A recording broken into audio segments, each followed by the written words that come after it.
Graça e paz de Jesus Cristo, que excede todo entendimento. Amém. Vamos lá.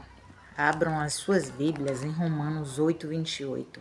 Estamos aqui no nosso 29º dia da campanha de oração pela família. 30 dias de oração, né? Estamos chegando ao finalzinho dessa campanha, e que venham outras, né? E que venham os nossos votos, os nossos devocionais, que a gente ocupe todos os espaços para falar de papai, porque todas as coisas para ele, por ele, com ele, são todas as coisas, né? Vamos lá. Sabemos que todas as coisas cooperam para o bem daqueles que amam a Deus, daqueles que são chamados segundo o seu propósito. Porquanto, aos que de antemão conheceu, também os predestinou para serem conforme a imagem de seu Filho, a fim de que ele seja o primogênito entre muitos irmãos.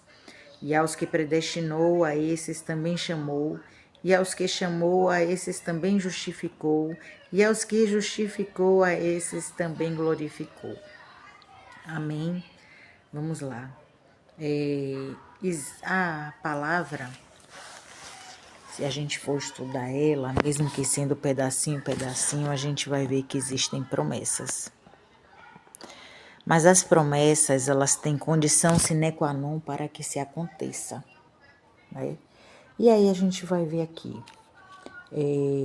Sabemos que todas as coisas cooperam para o bem daqueles que amam a Deus, daqueles que são chamados segundo o seu propósito. Aí as pessoas vão lá e se apegam só, não sabemos que todas as coisas cooperam para o bem. Condição sine qua non, condição essencial para que isso aconteça. Aqueles que amam a Deus. O amor, ele não é descartável, o amor, ele é atemporal. A gente vê que o amor do nosso Pai é em tempo e fora de tempo. E muitas das vezes o nosso amor, ele é um amor contextual. Não é que a gente deixou de amar, mas a gente não sabe como demonstrar esse amor para esse Pai. E aí algumas vezes a gente esquece lá num cantinho e depois a gente retorna na nossa necessidade, na nossa dor, mas a gente esquece de retornar nas nossas vitórias para agradecer, né? E essa condição sine qua non para todos aqueles que o amam e que são chamados segundo o seu propósito. Só chamados? Sabe quando a gente chama assim, João não tem que se virar, que olhar, que responder a esse chamado? Oi? Ei? Não tem? Segundo o seu propósito, não é segundo a sua vontade. Às vezes a gente vive e busca um Deus que a gente quer medir segundo o que ele faz dentro das nossas vontades.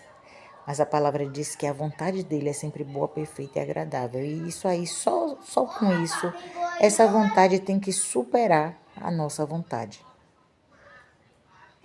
né? Essa vontade, ela tem que estar acima da nossa vontade. E escolher a Cristo todos os dias é renúncia das nossas vontades. Às vezes é realmente não entender, é só viver o processo. A gente tem aflição na nossa vida. Durante o nosso processo, dentro do nosso propósito, dentro do nosso chamado. Mas saber que estamos na presença, saber que Jesus está sendo o nosso norte. Isso é que nos traz a paz que excede todo entendimento. É isso que nos traz a certeza de que a tempestade está lá fora, mas Ele está no barco. Essa paz é que acalma e aquieta a nossa alma. Entendeu?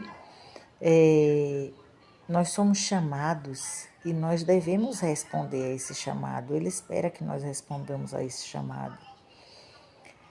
Ao mesmo tempo que existe um chamado espiritual do nosso Pai, dentro do cuidado com esse reino, que somos filhos, e aqui ele fala, né?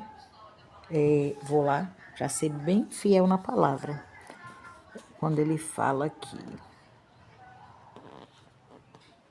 que se predestinou para serem conformes à imagem de seu filho, a fim de que ele seja o primogênito entre muitos irmãos.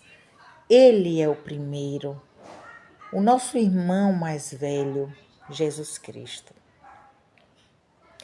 Aquele que, se a gente fosse falar tal e qual Jesus falava em parábolas, para que as pessoas entendessem, porque o entendimento espiritual das pessoas naquela época ainda precisava de uma linguagem diferente, mais amorosa.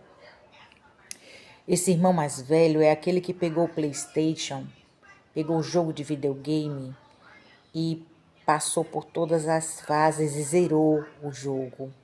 Então, se ele zerou, ele sabe jogar. Ele é a pessoa que pode ensinar a gente a conduzir.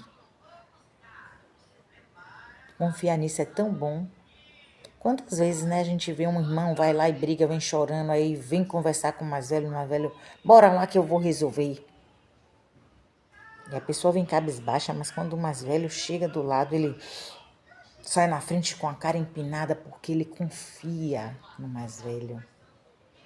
Ele sabe que ele não vai deixar ele se machucar, ele não vai deixar ele cair numa situação difícil. Ele vai lutar por ele vai proteger ele, defender, ensinar, amar. É esse irmão. Entenderam? Então, a nossa família ela é composta por esses irmãos. É porque a gente tem o conceito da gente material, o conceito da gente físico, às vezes nos limita na amplidão, na amplitude, aliás, perdão, da nossa mente para o conceito espiritual, dessa irmandade, desse pertencimento. Às vezes a nossa relação na Terra com o irmão, por não ter sucesso, por ser de muita briga, por ter várias outras coisas, rompe a nossa relação com o nosso irmão Jesus Cristo. Às vezes a nossa relação com nossos pais rompe a nossa relação com a paternidade do nosso Abba Pai.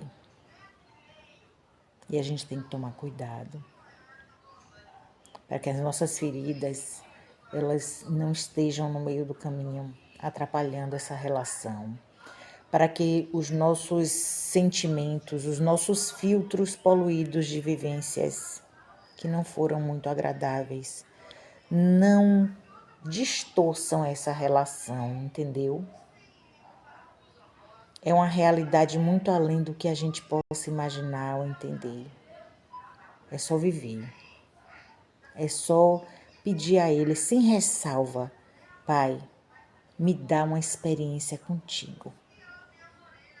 Pai, eu preciso ter uma experiência contigo. Eu preciso sentir a tua presença. Pede isso de todo o teu coração e vê o que vai acontecer. E eu lhe digo uma coisa, depois de ter chegado lá, não dá mais vontade de sair. A gente não tem mais vontade de sair. É o melhor lugar. Vamos orar. Vamos orar pelas nossas famílias, né?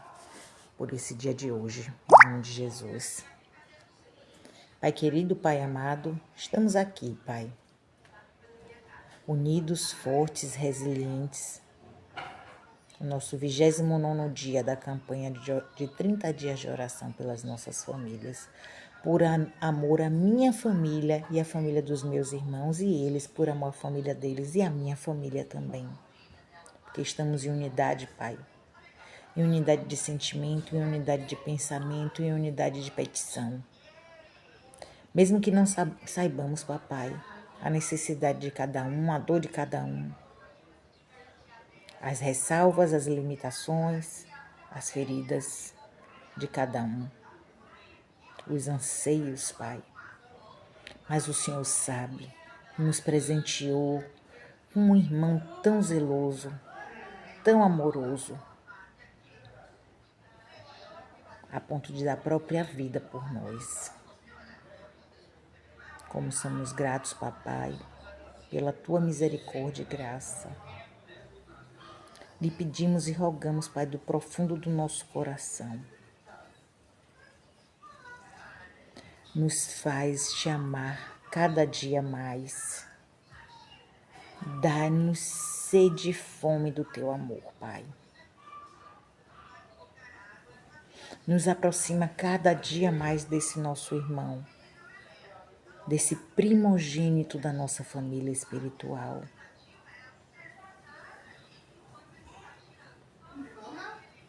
Tira os tampões dos nossos ouvidos para que nós possamos ouvir os conselhos dele. Tira as vendas dos nossos olhos, Pai, para que a gente possa ver o tamanho do amor dele, ter ele como nosso exemplo e modelo.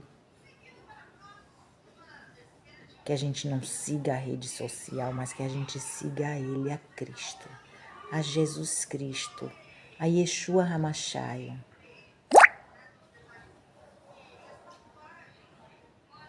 Abre o nosso coração, Pai, nos dá coração de carne.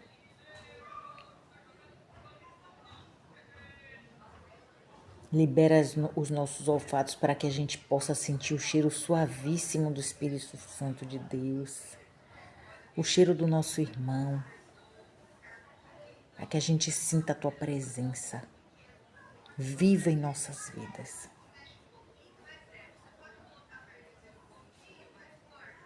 Abraça cada alma, papai. Nos direciona para que a gente siga no nosso chamado, segundo o nosso propósito, que é a tua vontade, Pai. Nos ajuda a dar um passo de cada vez. Nos capacita a tratarmos os nossos irmãos mais novos, mais fracos, mais necessitados, com o mesmo amor que o primeiro irmão nos ensinou a ter.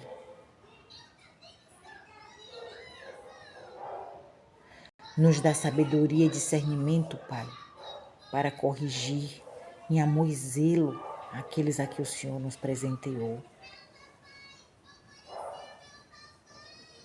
Que sejamos os irmãos de acolhimento, de amor, de paz, assim como foi o nosso querido e amado irmão Jesus Cristo. Que sejamos assim nas nossas casas, papai, com a nossa família, com as outras famílias, com os nossos desconhecidos. É isso que nós lhe pedimos de todo o coração, com toda a humildade, em nome desse nosso irmão, que tanto poder tem em seu nome e em seu sangue, Jesus Cristo. Há poder no nome do nosso irmão. É isso que clamamos, em uníssono para ti, Pai, nesse dia de hoje. Amém. Glória a ti, papai, glória a Deus. Aleluia.